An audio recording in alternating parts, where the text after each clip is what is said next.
és rosszabb. Én szegénységben éltem, de így voltam boldog. A szereteim, barátaim körülvesznek engem, mert volt olyan nap, mikor semmit sem ettem, azután de mentem. Rendőrök vezettek hazafele engem, mert izolott az élet a kis kajáig. Az aprókat kérték, hogy ne hajlasz meg éhe.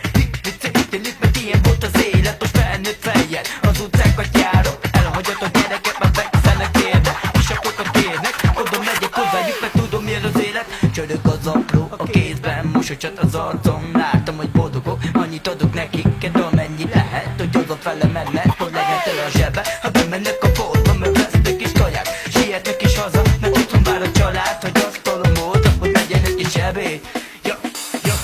Mert ilyen ez az életem, de sosem féltem, én felnéztem az égre, mert csak az Isten kértem, hogy ne kerüljek zébe.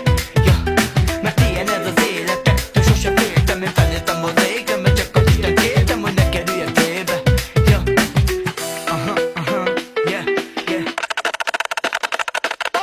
Gyerekként a szívem mindig tiszta volt, boldogan éltem, minden szép volt, napfény ragyogott, a világ előttem mindig tiszta volt, a lelkemben az öröm, szívemben a fény, szegényeknek gazdag a remény, minden nap egy új esély, sokkor már a fájdalom, de mindig megtaláltam vigat. Nevetés volt az én szavam gyerekként, együtt játszottam egy régi házudra, futottam boldogságot minden pillanat, amit megéltem, pályázat rejtőzve, titkokat suttogtak a barátok, együtt nevetve, futottunk boldogság bennünként, nem kellett semmi más, biztos benne jobb érek várja. Világ nagy volt, de nem féltem, minden egyes játék kettőn újra megértem, sorsom bármi volt, én nevetve fogadtam,